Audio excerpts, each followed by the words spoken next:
Welcome and hello to Honest Faith Conversations. As always, I am your co-host, Cathy Covarrubias.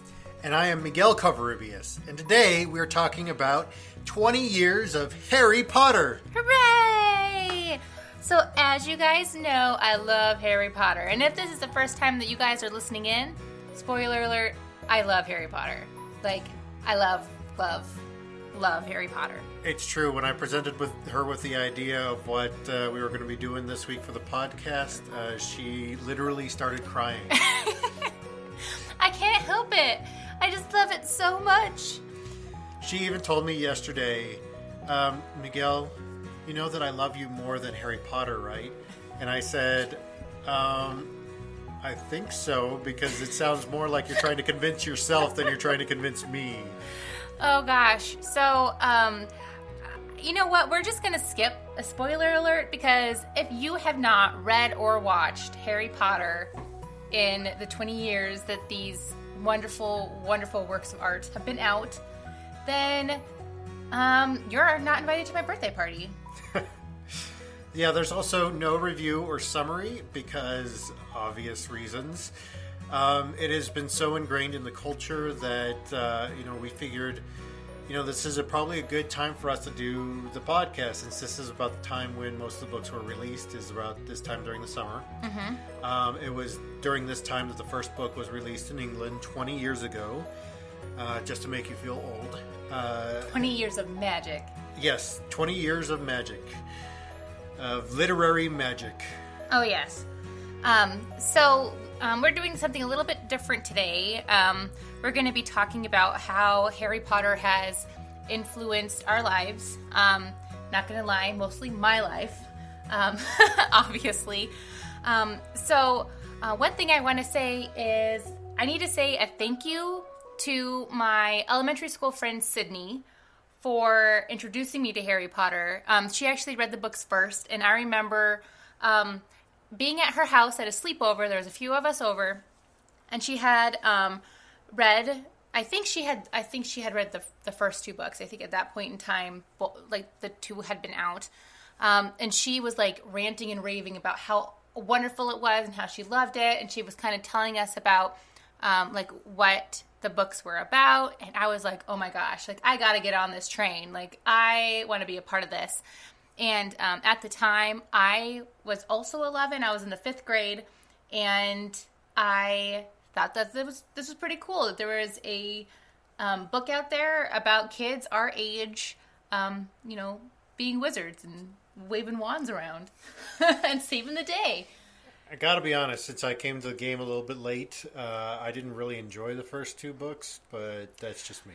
But you also read the books as an adult. Yeah. So that's kind of understandable. I mean, 11-year-old me, that was the perfect time to read the books. Well, yeah, that's what I'm saying. Mm-hmm.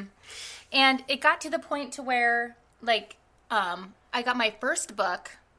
We were on a small family vacation. What we used to do is we have it's actually my uncle's cabin. We call it the cabin. We used to go up there on the weekends, or if we had a long weekend, we'd go out there and have I wouldn't call it camping because it wasn't a cabin, but it was in the woods, and we would go fishing and wading in the water and walk down the river and that kind of stuff. And on one of these road trips, we also visited my sister in college, and my mom had gone to the college bookstore, mm-hmm. and she actually got the Harry Potter book for me. And during the rest of the trip, I just read the book, and I started reading it out loud to my little sister as well. And then it's actually started to become a family affair because I would start reading it aloud in the car. We would pass the book around to everybody who would take turns reading out loud. And I think that's one of the reasons why it's so special to me, is because it has a significant family connection to it, mm-hmm. that was actually kind of missing in my life. It was really only for my parents and my little sister and I, because my other two sisters were too old and they were off, being adults at that point in time. But I really do cherish those times. I remember that summer we did a lot of road trips, and when we were driving along the road, that's what we did. We read Harry Potter to each other. All right. And it seemed to be one of those things that everybody enjoyed. It even, I remember we had just finished the first book. We actually went out to purchase the second one because we were so excited and we loved it. And the second one had just came out not too long ago. And we were at the Costco in Bozeman, Montana. And I think this was the only thing that we were buying. I don't remember anything else. If we were buying something else, it wasn't a lot. And I remember we were just in the checkout line and we were just so excited. Everybody was talking about how we couldn't wait to start the book again. And there was this lady, she turns around and she asks us how we liked the book. And of course, we went off on a tangent about how wonderful it was. And she was like, wow, you guys sound like a commercial for Harry Potter. And I don't know, just moments like that just really, I really do cherish them because in my life growing up, there was a lot of arguing, there was a lot of fighting, and Harry Potter was just one of those things that everybody liked and everybody agreed upon. So, yeah. It got even to the point where my mom actually started passing around the books to her coworkers. And if you don't know a lot about me, my mom actually used to work as a children's minister or a CCD director. And so she was working at a church, and our church wasn't super conservative at the time. And it was right at that time when that literature came out about how beware, don't read Harry Potter, don't let your kids read Harry Potter and all that other stuff. And oh, don't worry, I'm coming to that. Yep. And so my mom, after she read this, she was like, well, first of all, this is ridiculous. There's no way that my kids are going to become evil after these books.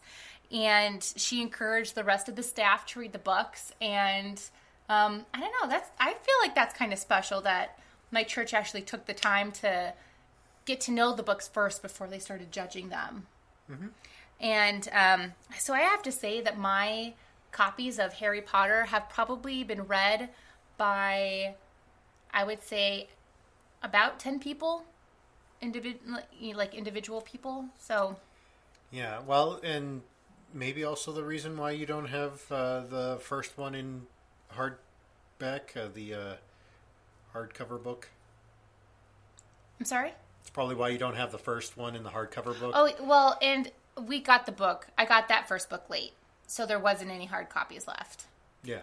And plus, at that time, my parents didn't have a lot of money, and paperback, obviously, is cheaper than the hardback books. So, I did buy her one. It was maybe a second edition in England.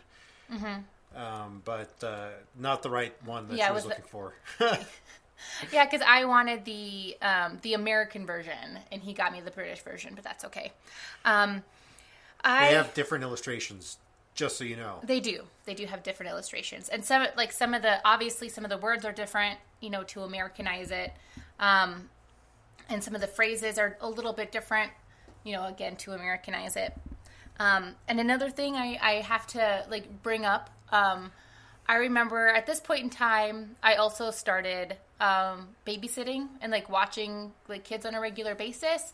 And one of the things I used to do was sit them around, and I would actually tell the story of Harry Potter, the first couple of books, by memory.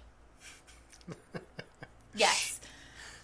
I can see you doing that. I read them, I don't think I could do it nowadays, but I had read them so much that I seriously had the whole sequence of events memorized. And it actually got to the point to where their parents ended up buying them Harry Potter because then they wanted to read it. So then the cycle of Harry Potter continued. Well, that and in your eyes, J.K. Rowling can do no wrong. No, I love her. I know. She's amazing. She is amazing. Gosh, if she... Oh, except gosh. I really did not like The Casual Vacancy. But it was just way too much politics for me. See, and I loved it because I love that kind of small town, political stuff. Anyway. Yeah, I just couldn't get into it. That's all right. That's all right. For me, it was very different because I kind of grew up in what I like to call the backseat Baptist church. It was non-denominational, but it was also very kind of Southern Baptist leaning. That anything that kind of stuck out beyond the norm of the fundamentalist Christian leanings, that it really became kind of satanic in their eyes.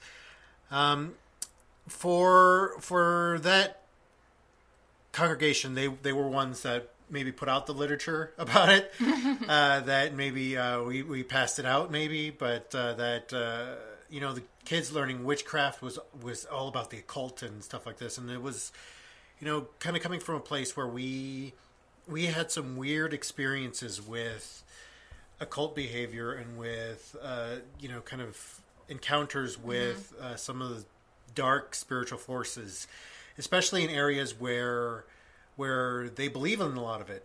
We had we lived in a border town in Texas, so we experienced a lot of the Latin culture, and a lot of the Latin culture, they have almost like in every block there is a curandera. A curandera who is kind of akin to a fortune teller, I guess you would say. Okay. Is kind of like a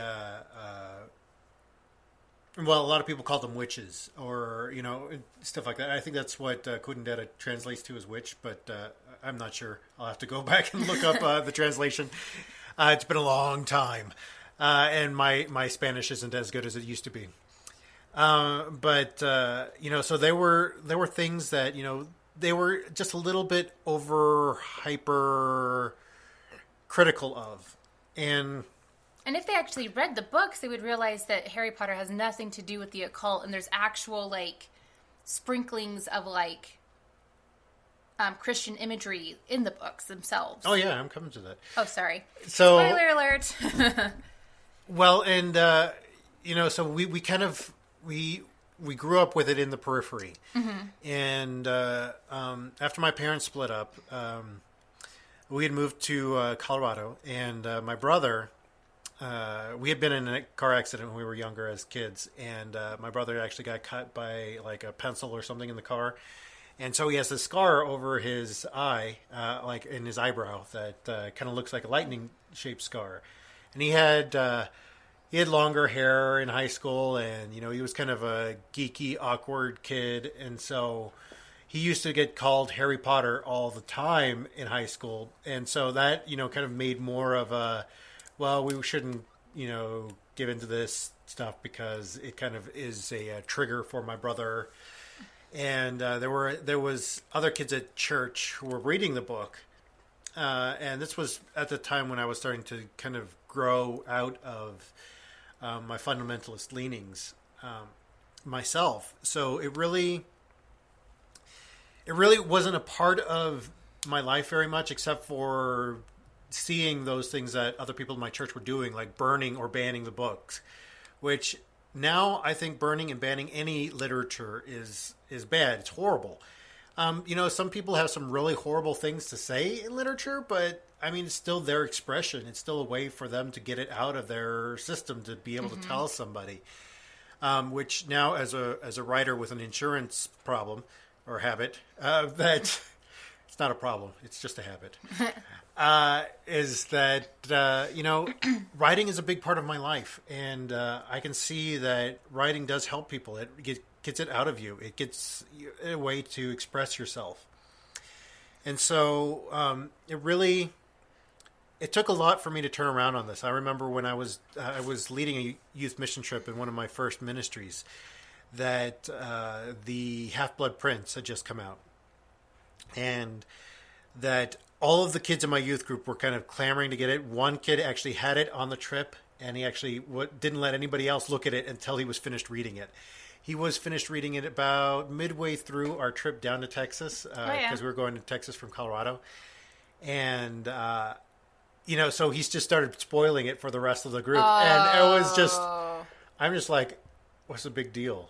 And Yeah, so he's telling everybody, like, all of these false things about the Half-Blood Prince, and he's like, no, Harry's the Half-Blood Prince. And then, to, like, everybody else, and everybody was getting mad at him, and then finally he told, like, the leaders, because the director was not yet reading them. I think she just started the first book when we were on that trip. And I was still kind of in that mindset where I was like, I'll just watch the movies. This is a way for me to enjoy the movies and not be critical of them, because I know that if I read the book before I watch the movie, that the movies are going to be so much worse. So it was dating you that I was like, okay, I got to break down. I got to read them, or at least listen to them. I'd made him. She did make me. And I actually listened to all of them as I was moving from Montana to New York, like all of them on that trip. And I got the Stephen Fry British versions because I was like, I need to have the British version here. I need to have as it was in the original work. And yeah, like I said, I didn't really enjoy the first two, but the rest of them, like they were fantastic. And especially with Stephen Fry narrating them. He has a great voice for that. So, yeah. Anyway, that was my experience with Harry Potter. So I'm hand it back to you. All right. So one of the things that I think is why people our age are still so like enamored with Harry Potter is because, well, one, we read them as we were like going into adulthood, and Harry kind of grew up with us. And with that, it kind of became our generation's form of spirituality. Like, we picked up a lot of morals from Harry Potter, a lot of life lessons, what not to do, all from Harry Potter. And especially since, like, the Bible itself is really daunting to read through. I mean, there's certain parts where, like you're bored out of your gourd and like you can't like push through anymore. But I feel like, well, it's because they are narratives that were written to engage the people who were actually living through some of those things at the time, which is why, kind of why we started this podcast was kind of, we're taking today's narratives, today's modern narratives, and pulling the morality from them to kind of talk about those things in what we're watching, what we're doing with our daily lives. Anyway, sorry, that's a tangent. So no, that's okay. And I think that like this is it. It kind of proves the point when we have like podcasts like Harry Potter and the Sacred Text like coming out, where they literally read, like they go chapter by chapter each week, and they go over, and when they read it, they read about a theme, like they have a theme in mind. And they do some spiritual reading exercises as well. And that's similar to like to Bible reading groups, whatever they're called. Bible study. There you go. It's the exact same thing that people do like when they're in a Bible study. And also too, you have a lot of YouTube channels like storytellers as well going over the philosophy of Harry Potter as well too. And like I said, a lot of the themes in Harry Potter are very similar to a lot of the themes in the Bible and in other sacred texts. For example, like love, obviously, is a very big theme, like throughout Harry Potter. Like, well, I also want to touch on that really briefly before we move on into that. Is that, I mean, J.K. Rowling herself, she grew up in the Christian church. That's what she knew. She was in the Church of England. She was an Anglican, and these were, she wrote what she knew. Yep. She wrote, that morality that, she was striving for herself. And I mean, she's even said this in several of her interviews and stuff, was that she wishes she could be like some of the characters. Oh, yeah. Sorry, that's... No, that's okay. You don't have adding to my apologize. Input for this. This is a joint thing, Miguel. It's I know, okay. but this is your podcast. With the theme of love, like there's different levels of love, obviously, like through the Harry Potter books, but we know that it's a very powerful thing. Like it's the biggest form of magic there is in the world. because without love, Harry wouldn't have been saved when he was an infant. Yeah. Without love, Harry wouldn't have sacrificed himself at the end of the book in order to save his peers and to save the world, really. And it also goes down to the small things, too, like acceptance. Like Harry, he didn't have any connection with the spirit, with the magical world. He grew up in the Muggle world, but because he himself was marginalized growing up and treated like a servant and like shit, like he knows that, like, he can't just judge people right away, and that's why he's so accepting of like house elves and treats them as equals, because he seriously was a house elf. I mean, he lived underneath the stairs in a cabinet. Like, where do house elves live? Like, they find like nooks and crannies to like hide away in. He also accepts people like Hagrid, who's also marginalized because he's half giant, and people think that that's weird and creepy and awkward. And also Luna, too, who's just a lovable space cadet, and people just think, is completely crazy, but he sees the value in everybody. Yeah. And I think that that's a form of love. What do you think? Very much so. And I think that Harry did struggle a lot with this, especially in your least favorite book, which is not just yours, but a lot of people have book 5 as kind of their least favorite, as Order of the Phoenix, which I think made a much better movie than it did a book. Gosh, he's just so angsty. I'm like, even as a teenager, when I was reading it as a teenager, I was like, Harry, get over yourself. Exactly. That's the kind of the thing. But I mean, the great thing about that book was that it was longer, and that she did leave in a lot of. Well, she was kind of forced to, because she wasn't able to edit it out. Oh, sorry. Continue. I'm going to go on a tangent about something else. No, sorry. And so I think that love does play a very big role in all of it. Love is what, as Harry put it, is that differentiates him from he who must not be named. Yep. What separates, I think, religion from true, honest faith is love. Mm-hmm. And I think ultimately that's what Rowling's work can be seen as a huge allegory of the struggle of religion, not just of pushing aside the marginalized or pushing aside, kind of doing this whole dividing like us between them. Yeah, a kind of a Third Reich kind of thing. It's more, I think, for religion to kind of look at, to show that if it's just the pursuit of power that you want, it's going to destroy you. Mm-hmm. In the end, if you're going to pursue love, not just love for yourself, but love for others. And I think this ultimately shows in that scene with Harry and the Resurrection Stone, is that group of people that were around him.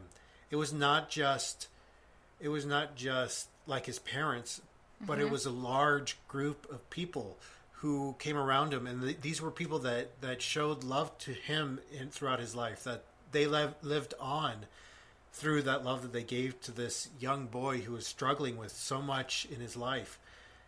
And I mean, that's an inspiration not just for anybody else, but also for youth ministers and for pastors and priests and everybody else. Is that love that you give to any one person? That's what makes you immortal. That's what gives you power. Is by giving love, is to showing it to other people. And for me, I think that scene in itself was the most powerful for me. Well, especially because Remus and Tunks were in it. But okay, guys. Like, I'm seriously tearing up over on this side of the microphone. Ugh. Sorry, continue. Because Remus is really the one person that I kind of identified the most with in the books. Mm-hmm. Was Lupin. So yeah. Well, one, because like, he is a good guy, but he is seen as a monster. Yeah. And we all know that's not the case. And he does his best to work on himself, to protect others from him. I mean, that's why he didn't want to marry Tonks, because he was afraid of hurting her. And, like, that's why he was devastated when she got pregnant. Oh my gosh, guys, like, I'm going to break down crying. Like, that's why, like, he was so scared and devastated when she became pregnant, because he was worried about, the child's life. He wasn't sure, like, if the child himself was going to be a werewolf. He wasn't sure how the pregnancy was going to go. Like, he was scared, and he ran away. And the part when, the part when Harry, like, stands up to Lupin and is like, "What are you doing here? Like, what? Like, no, you can't help us. You need to go, and you need to be with your wife. You need to be with your unborn child. Like, you can't, I appreciate that you want to help us, but you also need to take responsibility for what you need to do." Yeah. And that coming from a 18-year-old or a 17-year-old, like, that would be completely, like, humiliating to somebody who's actually a grown adult. I can't tell you the number of times that I've encountered that in youth ministry, where it was one of my students who really pointed out something to me that I needed to work on in my own life. Not just, in the straight out, hey, you need to do this, but more, like, when they got a biblical concept that I had been struggling with, like, if they got it, like, almost instantly, like those things that it was kind of like, oh, that's what it is. And I think it holds a lot more weight for somebody that you've poured into, somebody that you've poured your life into loving and helping, and that's, I think, another reason why I identified so much with Remus. It was because of that. So does that make me Tonks? Sure. I need to go out and dye my hair. And going back to love, what I think is really prevalent throughout the whole entire series too is that it's very clear that love protects the soul. Yeah. And love will ultimately protect you, because when you are surrounded by love, all of those bad things don't seem as bad, or they seem like you can handle it. Like, you can acknowledge that it's bad, but it's like, but I'll be able to get through this because I have all of this love surrounding me and all these people surrounding me who love me. Yeah. Very much so. And I think that ultimately is, the picture with Voldemort, that, he has that search for power and search for, this power over death that, he completely neglects that part of his life. And it's because he was abused, because, all of these things that happened to him, that he wanted to wall himself off from the rest of the world. And I think that's what makes him such a great villain, is because you see somebody sympathetic in that role. You see somebody real and complex, and that it's very plausible that somebody could go off on this path in a very fictional reality. And I think we don't make our villains complex enough in modern media. Yeah. But that's just an aside. No, that's a good point. Like, because we're talking about death up next anyway. Like, with Voldemort, one of the things that, like, he really struggled, like, one of the things that luckily as readers, like, J.K. Rowling laid down a great way of being able to have Harry, like, look into Voldemort's past to figure out why he is doing this. And you're right, like, we don't get complex villains like that. Like, we don't really know why they're doing this. And we find out that he actually has a lot of self-hate. He really does, because when he finds out that his father was a muggle, like that, and he's supposed to be this all-powerful wizard. And I think that's one of the reasons, like, why he's so devastated, is because that he feels like he can't, like, how can he be a powerful wizard if his father is a muggle? And so he goes out on this journey to try to prove himself. Yeah. And he was, and really essentially, like, he was born out of out of I would say it's essentially date rape, because his mom gave the love potion to his dad like constantly to like make him feel in love with her, and she manipulated him. And at being born out of that manipulation, like, yeah, I think it kind of took its toll on him. Well, and I can also see why a jealousy would form in him for, these kids who were born from love. Both Neville and Harry, they were born from love. And these amazing couples of... why can't I remember Harry's dad's name? James. James, thank you. James and Lily, I mean... they were a great couple, no matter how many people want to ship Snape and Lily. No. And I think no we'll get to that here in a second. But is that James and Lily did have a good relationship. And granted, it probably wasn't the best at times, and no relationship is. No. And Neville's parents, you don't get to hear a lot about them in the movies, but in the books, they're described, and it's a very loving relationship.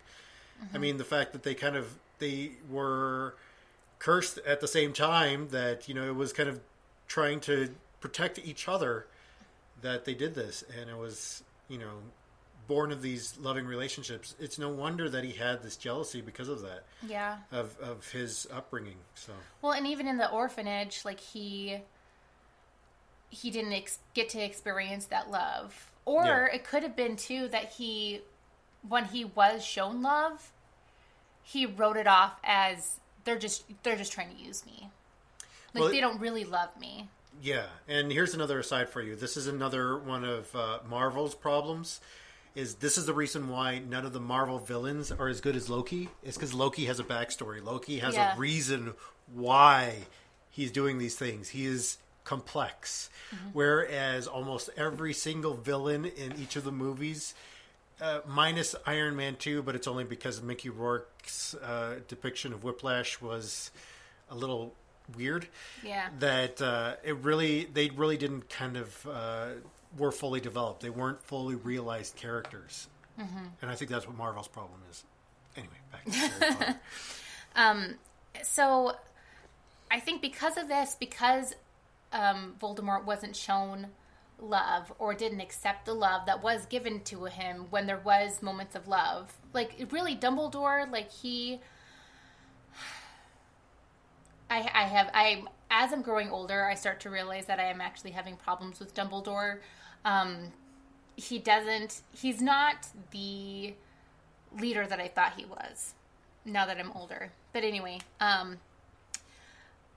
I think that the reason why Voldemort was so fearful of death and dying was because he didn't have the opportunity to have that love, to have shown love. That's why he, ripped his soul into pieces. And your soul is important for if you're going to pass on. Like, I know even a lot of people who are like don't go to church. Like I know a lot of people who still feel like the soul is real and the soul is important. And in Harry Potter, when it comes to death, death is important too. I mean, even Dumbledore says that death is the ultimate journey, the final journey, adventure. That's what it is. I can't remember, but he's definitely an archetype throughout literature when they use that. It's kind of the final journey kind of thing. And I think Dumbledore knew that he wasn't that type of leader. I think that, even reading the books as an adult now, I think that was his biggest regret. That's why he took it so hard with the rise of Voldemort. Why he was trying to work so hard with Harry was that he saw it as a way to kind of make up for that. So, yeah, sorry for the cut there. But it really is Dumbledore's way of making up for his failings with Tom. That he sees that he failed Tom Riddle. And that's really how he became what he was. And I think that you can see that throughout the books, throughout the movies, that's the way that he feels. He feels like he failed, and it is his fault, and that's why he has to do what he does to get to the one Horcrux, to do those things, to encounter those difficult times. He's trying to do it so that Harry doesn't have to. Yeah, but then he takes Harry with him. Well, he takes Harry with him because he's like, he needs to have somebody to be there because he knows it's Harry's job. But he also knows that Harry is a Horcrux himself. So. And why doesn't he tell him that? Like, why does he, like... Dumbledore doesn't know that, Harry's going to figure it out himself. It's true. He doesn't know that. Like, he just kind of, like, left it up to chance. And who knows what's going to happen. It's too tricky. Like, it's too... Mm-mm. Well, Dumbledore is a tricky guy. He was not very responsible. Okay. The only responsible adult in that whole entire book, well, besides, it's, two people. Mrs. Weasley and Professor McGonagall. Okay, I can see that. Mm-hmm. All of the other adults, maybe Kingsley too, but we don't encounter Kingsley too often, but I'm assuming he seems like a responsible guy. So, well, the thing is, I think that J.K. Rowling really did a wonderful thing, is that she really, wrote real human beings. Is that no human being is really that responsible. We all have our flaws. We all have our quirks. We all have our things that really get in our way sometimes. And that's what I'm saying, is that I think Dumbledore is the leader that you thought he was. He's just being revealed for those quirks. It is like with almost any parent. When you're growing up, your parents can do no wrong. They're gods in your eyes.